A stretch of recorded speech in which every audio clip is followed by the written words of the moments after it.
మాధవా రే మాధవా రే మాధవ ఒకసారి కిందకి రా. ఏమైంది రాఘవ, ఎందుకు అలా అరుస్తున్నావు? మాధవ్ ఈ మధ్య అసలు బ్రెయిన్ ఎక్కడ పెట్టి పనిచేస్తున్నాడో అర్థం కావట్లేదక్క.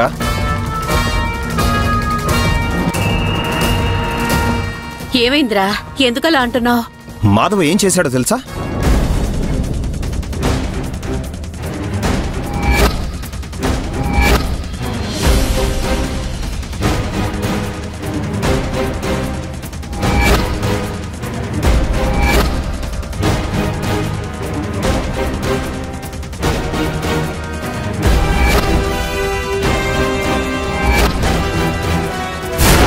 ఎప్పుడు తీసుకొచ్చి బియ్యమే తీసుకుని రావచ్చు కదమ్మా, ఎందుకు కక్కుర్తు పడ్డాం? నేనేమైనా చెప్పానా తక్కువ క్వాలిటీ బియ్యం తీసుకురారని?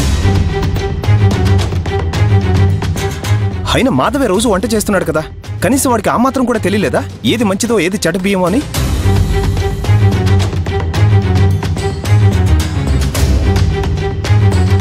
ఇందులో మాధవ్ తప్పేం లేదు, అలేకి అని అనాలి.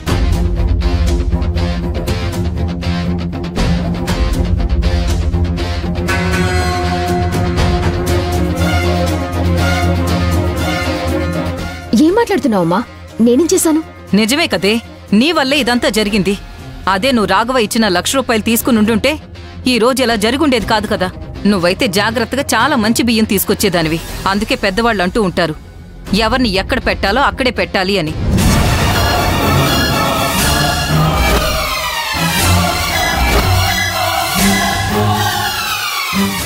మాధవకి వంటగదే కరెక్టు, అంతేకాని ఎలా వ్యాపారం చెయ్యాలి, వ్యాపారాన్ని ఎలా పెంచుకోవాలంటివి ఏవి అతనికి తెలీదు. అలాంటి వాడి చేతికి పెత్తనం ఇస్తే ఇలాగే ఉంటుంది. ఇక ఆపుతారా?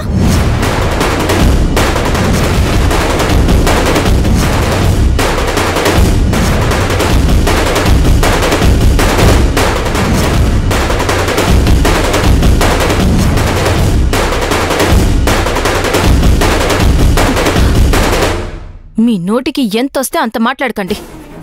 పొరపాట్ల అందరూ చేస్తారు. మాధవేదో కావాలని చేసినట్టు మాట్లాడుతున్నారేంటి?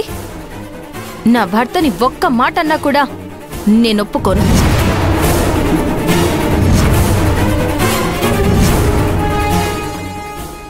భూమి, నీ బాధని నేను అర్థం చేసుకోగలను. కానీ మాధవ చేసిందైతే తప్పే కదా. అలాంటి బియ్యం కొనాలనుకున్నప్పుడు రాఘవ్కు ఒక ఫోన్ చేసి అడగాల్సిందే. అలా అడగకుండా అలాంటి నాసిరకం బియ్యం తీసుకొచ్చి వండితే వ్యాపారం నాశనం అయిపోదా? ఆ బాధలోనే విరూపాక్షి అన్నట్టుంది. అలాగే మాధవ్ కూడా తెలుసు కదా తనకి వంట తప్ప వేరే ఏమీ చేత కదని.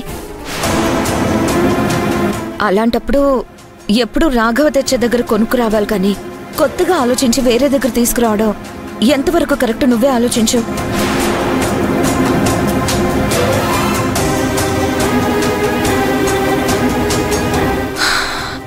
రాఘవ, జరిగిందేదో జరిగిపోయిందిరా.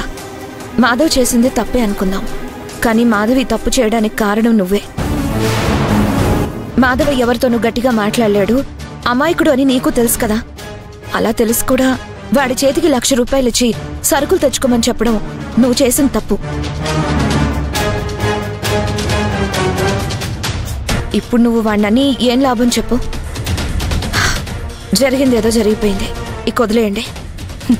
వదలను, నేను వదలను.